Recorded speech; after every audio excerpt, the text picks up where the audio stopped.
everybody, Sickness here again to talk to you about what I bought and what I watched today.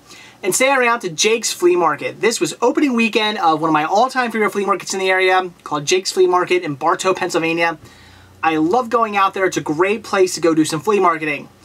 I was a little worried today because, again, it was opening weekend. It was kind of cold, a little rainy. It was overcast, kind of a dreary, not very good day. I mean, like I said, it was pretty cold out, so everybody had their jackets on, and it just wasn't that nice of a day. So I was kind of curious to see if there would really be anybody out there at all. But there was actually a ton of people. Surprisingly, there was a decent amount of vendors out. So ended up getting some great stuff. Not my biggest haul, but like I said, it was opening weekend, so I'm sure in months to come I'll get lots and lots and lots more stuff. But I did get a little decent haul, so let's take a look at what I got. The first thing I picked up for like $1 was the soundtrack to Jerry Maguire. Got the movie, so I definitely gotta have the soundtrack. As far as what's on it, it actually doesn't look like that bad of a soundtrack. I mean, it's not that great of a soundtrack either, but looks to be at least somewhat decent. So for $1, had to pick it up. Then I grabbed some VHS. The first title I picked up was Ticks. Never released a DVD, so I definitely had to grab this. Got this for $1. This looks right up my alley. This looks to be just a great cheeseball creature feature movie, which I absolutely love, so definitely looking forward to checking this out. Then I picked up Flight of Black Angel. Got this for only 50 cents. Again, never released a DVD, so definitely had to pick this up. This is also a Star Maker release, and I find that pretty much anything Star Maker releases ends up being at least a pretty decent movie, so definitely wanted to check this one out. It does get mixed reviews online, but still, should be a fun watch.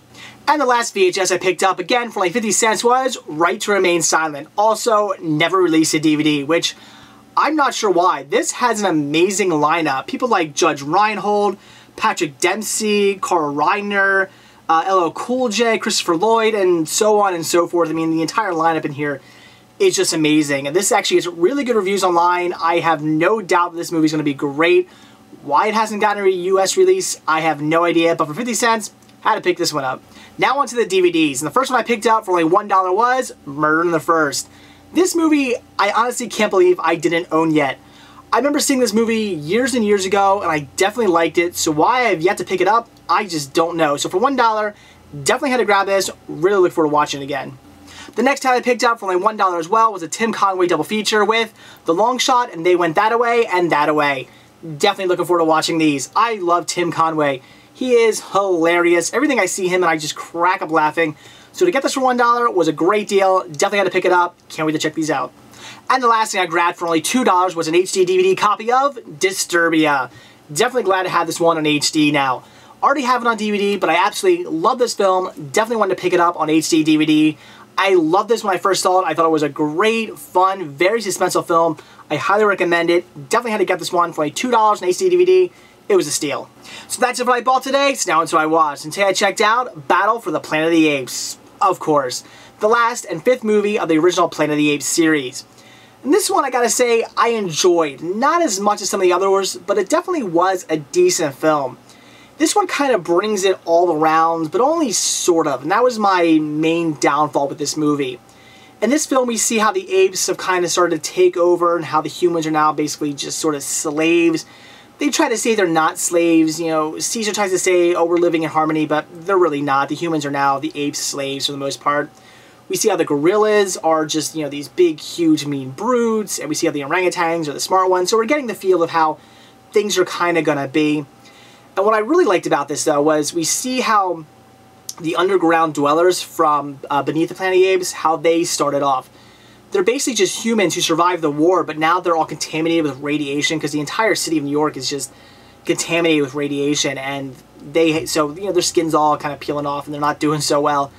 But what I love is the fact that they have that bomb. They have the bomb that blows up the Earth in Beneath the Planet of the Apes. They have it in the background. At one point, they're thinking about setting it off, and I thought that was really cool to see that bomb come back. I thought that was pretty neat, and kind of get a feel for how that group of humans, or whatever they turn into, how they kind of started out.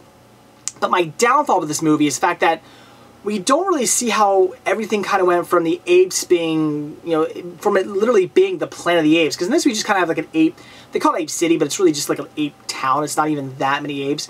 So we don't really see how it becomes this huge ape world from that to the humans kind of, they're not talking, and basically kind of a role reversal where the apes are now like the humans and the humans are basically now like the apes. We don't really see how that ever happens.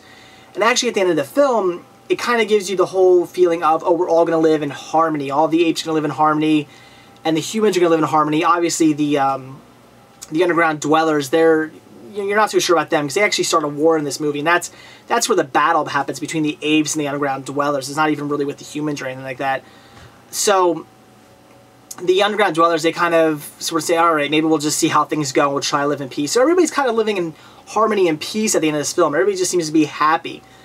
But obviously that's not how it works out, because obviously the apes take over and they start, hunting humans, and the humans, they eventually stop talking, and I mean, we know how Planet of the Apes is. So I was just kind of curious how that happens. I really thought this movie was going to be more about that, kind of bridging the gap between what we've seen thus far and Planet of the Apes. That's kind of what I was expecting, but not exactly, unfortunately. So we did sort of bring it around a little bit. We did kind of see things from Planet of the Apes, Planet of the Apes.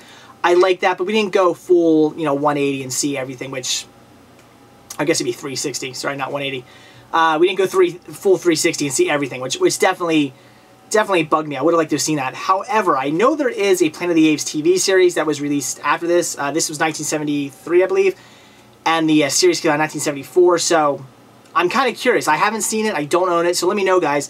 Does that kind of tell the rest of the story? Is that like a continuation of this story?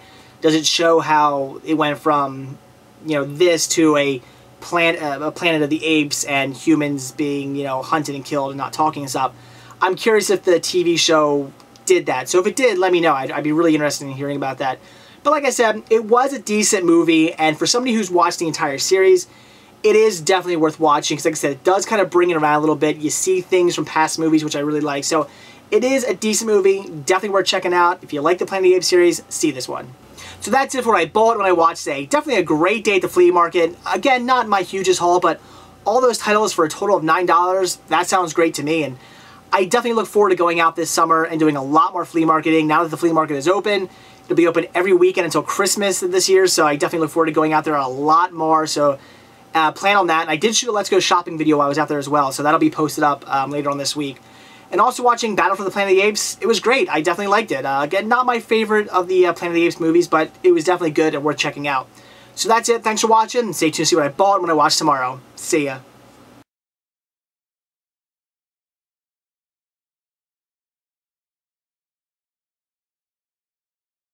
But this was a fantastic movie. Absolutely loved it.